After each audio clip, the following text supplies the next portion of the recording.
Greetings again, everyone, and welcome to another episode of OSI Today, the podcast featuring news and views from around the Office of Special Investigations.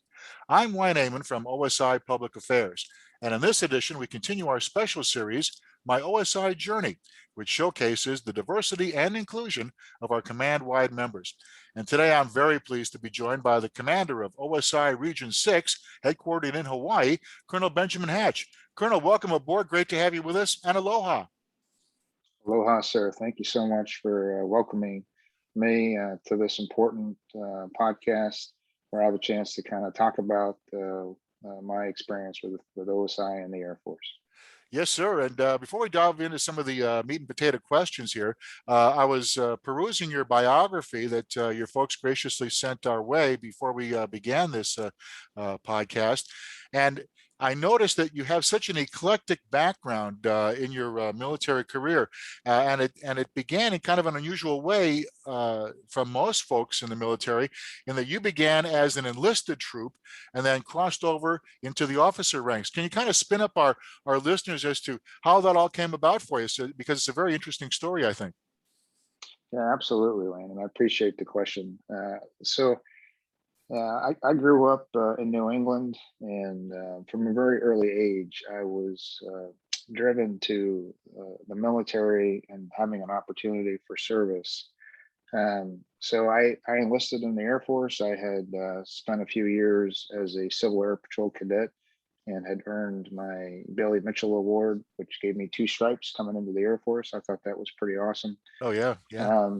And was able to, on day 4 of basic training, hear some of the different opportunities that the Air Force had when it came to combat service or combat support type of assignments. So, right. The recruiter that showed up had all these really interesting patches on and told really his story of working with the Army, providing close air support, that connection between the air and the ground, and I was drawn to it. So I volunteered for the Tactical Air Control Party, and subsequently earned a Black Beret, and had some interesting assignments, really in direct support of the Army, both from a armor maneuver unit, light infantry, and then also was able to support some joint special operations forces. Wow. Wow, very interesting. Yeah. So how did that progress for you then? You said it sounds like in those kinds of specialties, especially working with the Army, it was kind of a boots on the ground thing. You really were able to absorb what it's all about to be in the military, where the action is. It was. So kind of looking back at it now, I did that for nearly 7 years, and the experience was really to kind of see the tip of the spear, the edge of the battlefield, where right. where really, you would potentially end up in harm's way, and many of the folks that I served with went on to be wounded in combat. One of the individuals I served with was a Silver Star recipient. Sure. So the experience I had in that really drove home a sense of service, a sense of commitment and drive. But I can remember that there was one day as I was maybe about 4 years into my enlistment, and I looked around and I was just thinking to myself, what is it that I have to show for my time in the military? I can remember looking up and saying, I've got a big screen TV, and at that time it was one of those ones that it was wider, than it was long. Right. I remember those days, sir. Yeah. I can And relate. and I had a car that wasn't paid for, so I said, yeah. there should be something else that I can have to show for my time in the military. So that Right. that very day or the next day, I went and enrolled in college, and had a chance initially to earn my Community College of the Air Force degree, and then eventually a bachelor's degree. So this was towards the late 90s, and some of the work that I was doing with the TACP community included, um, like a mobile and agile insertion type of capability. So we Right. had a big push for parachute operations. So I was Uh-huh. really involved in that, having opportunities to travel up to Alaska to kind of show what would happen if TACPs parachuted in and were able to control airplanes. Right. Right. And then also was able to do that out here in Hawaii. So Wow. that was a pretty fun way to grow up for sure. Yeah. Um, Yeah. Yeah, but but it also sounds like it was. It could be, as you said before. You saw the tip of the spear, and there was an element of danger involved. So you had to look at the bigger picture. It was something bigger than yourself, I would imagine. You said that wantingness to serve really took you at that time. it really did. And I mean, just the sense of being there for your teammates, being there for the mission, and when things got tough, if you're running out of options, having that direct communication and being able to command and control aircraft flying in to provide that support Right. needed to, many times it was the difference between, people succeeding in the mission, people Right. failing in the mission, and even life or death. So it was a great way to grow up in the Air Force for sure. Sure. Now, sir, shifting gears just a little bit now, when and how did you become interested in law enforcement and subsequently the Office of Special Investigations? Yeah, so this really ties back to really the late '90s when I was going through college and in my TACP experience.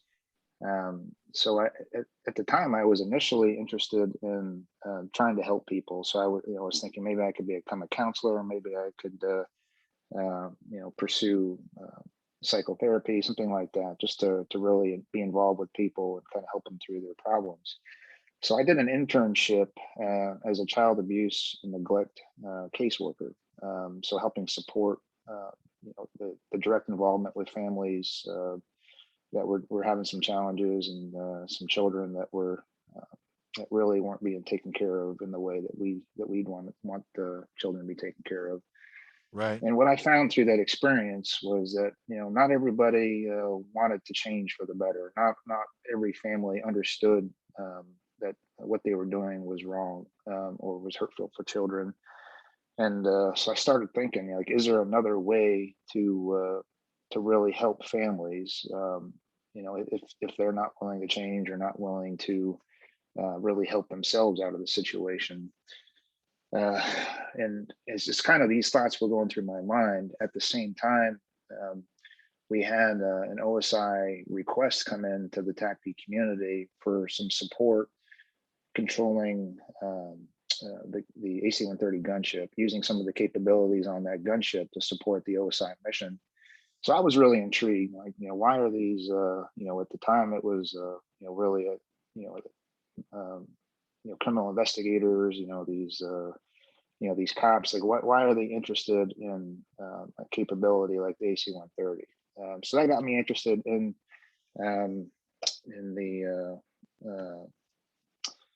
in really the organization. And then there was also in the media some pretty significant headlines about fraud recoveries that OSI was involved in, Right. Right. multiple millions of dollars.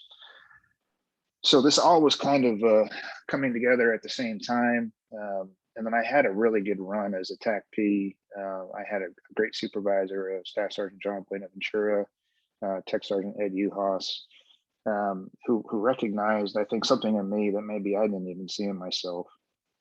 And they nominated me for annual award, and I competed very well at the squadron. I was the squadron airman of the year, and then went up to the next level for Air Force Hawaii, the ops group, and then the wing, and then Air Force Hawaii, and then was actually selected as the Pacific Air Force's Airman of the Year for 1999.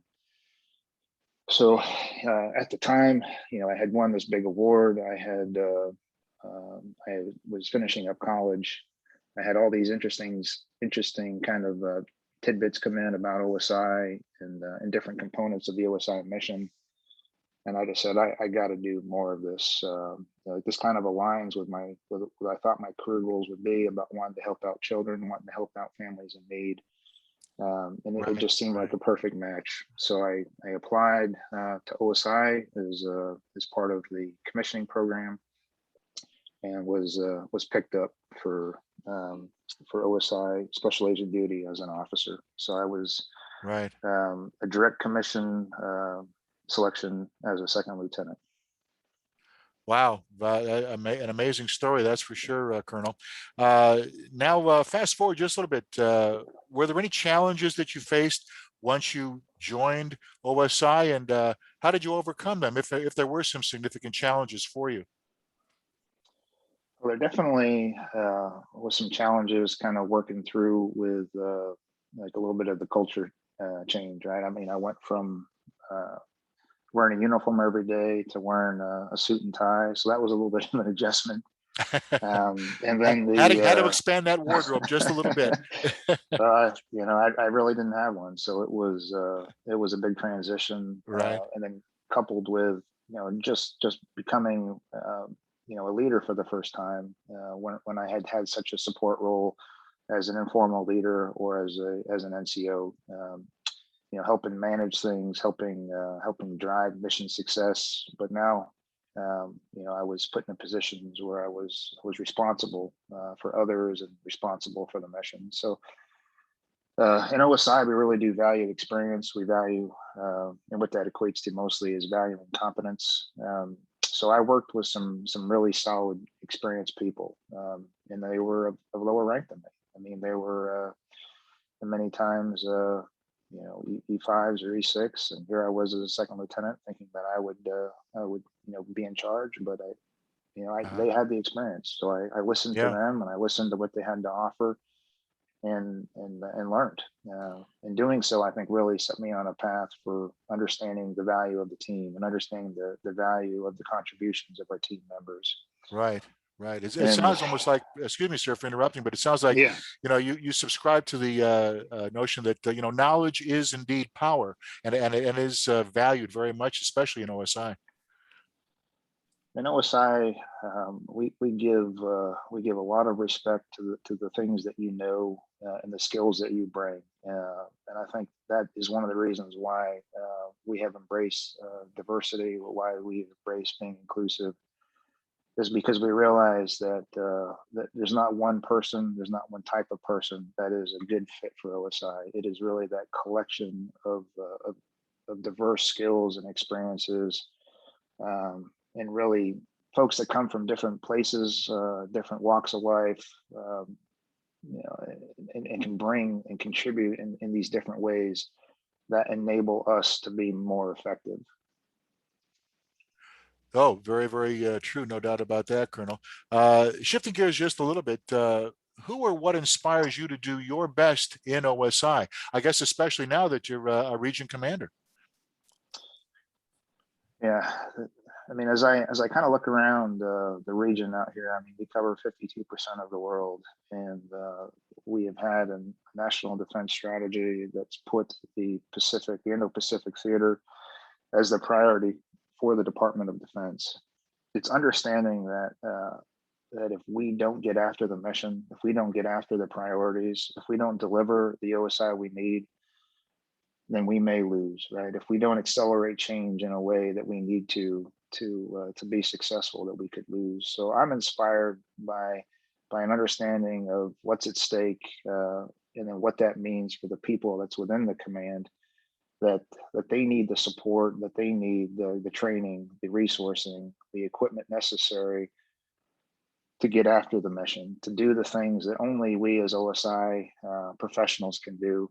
Right. And really, I just want to support them. I want to be part of the team that enables their success, and that provides that drive, that provides that clear direction and vision, that Mhm. our efforts align with the priorities both of our command, our greater organization OSI, our Air Force, our Department of the Air Force, as well as Department of Defense and the U.S. government. Right. Along the way, supporting our allies, our partners. There's just so much at stake Sure. that it just really inspires me to do the best I can for the people that enable our mission. Right. That kind of it creates a nice segue for our next question, Colonel, and that is, what is the most gratifying part of your job with OSI? What really makes it happen for you? I think what makes it happen for me is the times when uh, the culmination of our efforts finds the truth. When we have questions where people want answers, sometimes they want answers really fast. That the professional men and women, the OSI airmen who are out there finding the truth and can deliver an answer back to a really serious or important question, and do so in a way that it's unbiased, that it's not influenced by outside sources Hmm. or means. That Right. what we tell them is what is the information available at hand. That is the truth, and that's very powerful, I think. Sure. Sure. Sir, let's put on kind of a different hat, if we will, just for a second. And I realize that hindsight is always 2020, but if you could do it all over again, is there anything that you would change about your OSI career? Yeah, I think the longer I've been in, and it's nearly 28 years of total service now. Is just an appreciation of the perspective of those who may be senior than me. I can remember I was very interested in working in different strategy types jobs. I had applied for an advanced studies program and was selected for it. But I had a call from an OSI senior later saying, "We'd really like to put you in this job where we think that you could really benefit some of the interest areas of the command." Right. And Right. that message didn't align with what I thought my goals were at the time. Uh-huh. Um, but I said yes. I mean, that was my job. Was that's what they needed me to do. So Right. I said, sign me up, send me wherever you need me. And looking back at what that opportunity presented to me was things that still benefit me today. Right. Even after a number of years, the experiences that I was able to go through in that job, the relationships, the networking, and just the knowledge that came from that experience has made me a better leader. It's made me a better airman. It's made me a Uh-huh. better special agent. So Yeah. I'm grateful for that opportunity, and looking back at it, that perspective that came from those who had walked in these shoes before me and were able to offer up their vision as to how my skills could better be used to further the OSI mission. Right. Right. Very well said, Colonel. Uh, Speaking of vision, what direction do you envision OSI going into the future? Yeah, I think we're only going to get better. We're only going to get more relevant as we have senior leaders who have who have sweat, that have bled, they have uh, they Right. have gone through the successes, they've gone through the challenges of OSI and the combat zone, Hmm. and they see the skills that we bring. They see the capabilities that we offer, that only we offer, Right. and we'll continue to really see OSI take a predominant role in counterintelligence, in support to force protection. Really, as we look at all domains, more involvement in cyber, Hmm. uh, and Sure. then with the new space force, like lots of opportunities now to see how we're going to support and enable space operations. Right. Right. So things that when I first came into OSI, that was just before 9/11. Uh-huh. When I applied for OSI, and then graduated through the OSI Academy shortly after 9/11. Right. That as we transition away from really supporting predominantly counterterrorism to now great power competition, Right. and in advancing some initiatives throughout all domains, that OSI will be a key partner, and the work that the men and women of OSI have done all the way back to our start, back to the 1940s. Sure. Yeah. We're really seeing the culmination of that. Yeah. Yeah. 70 plus years strong. That's OSI. No doubt about that. Colonel, you alluded to this earlier, but I think it bears repeating. Why, in your mind, is diversity and inclusion foundational to the success of OSI? Yeah, we just cover so much. I mean, we cover. We're involved in so many things that Mhm. there's not one particular career field that you can come from or skill set that you can have that would make us as effective as we are. We have to have a diverse membership of OSI, so that way, we can talk to those that we need to talk to, that people are Right. comfortable dealing with us because they see someone who looks like them, that they hear somebody who speaks like them, or Right. who has grown up in their environment, or has family ties to the communities that they were raised in. So it makes us better. It makes us stronger. Hmm. It makes us relevant. More so than we would ever be if we tried to just only have one particular size fits all Sure. approach towards policing, law enforcement, and special agent work. Right. Sir, for a second, let's put on your recruiting hat if we can, shall we? What advice would you give someone who would like to join OSI? Hey, let me start by offering up for those who may be interested in pursuing a leadership role in OSI. Okay. We're really looking for individuals who are not only technical experts, but who can assume that charge, that responsibility to lead, that they enable others to mission success. That it's not just about them being technically competent anymore. It's using those technical skills to advance the mission. And Right. we really need leaders who come in as officers to to be responsible for unit success. Right. So I think that perspective is important when you're considering coming into OSI. Is that as an officer, we need you to lead, but we need you to be skilled as well. So it's that Mhm. balance, and it's that understanding that when you come into OSI as an officer, that you will have that responsibility, that obligation uh, to be in charge of a unit, to be in charge of others, to be in charge of those resources Yeah. that enable mission success. And for folks who are interested in applying for OSI, I would just say if you're interested in having a job where it's of service to something bigger than yourself, if you're interested in helping others, if you're interested in finding the truth, um, you know, these are the attributes, these are the things that will make you, I think, really fit in well in OSI. The respect, the trust, like these things come with the gold badge, and you have to earn it every day. So it's Right. hard work. It's a requirement to never give up.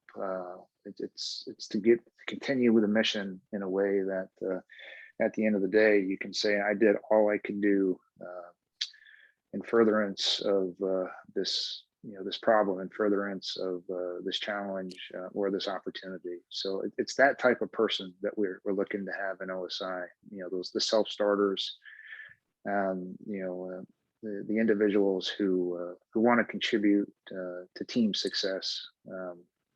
You know, Lots of great things can come when folks are committed to those types of actions. Very well said, Colonel. Sir, before we wrap things up today, is there anything else that you'd like to add? For me to say thanks to you and for OSI for allowing me to share a little bit of my story. What I do hope is that people can get a better appreciation of the many different uh, beginnings for folks that they may have when they come into OSI, and then what that beginning may mean in terms of the value that they can have for their contributions for our great organization, as OSI Airmen. Um, so thank you for this. Thank you for the chance to talk through what's important to me and what's important to our command, and really help me tell my story. And it's been our pleasure, Colonel. Our guest has been Office of Special Investigations Region 6 Commander, Colonel Benjamin Hatch. Colonel, again, thank you so much for taking the time to be with us. Really appreciate it. You got it, sir. Thanks again. And And thanks, aloha. you too, aloha. And thanks to all of you listening for tuning in. For OSI Today, my OSI Journey, I'm Wayne Amon saying so long for now.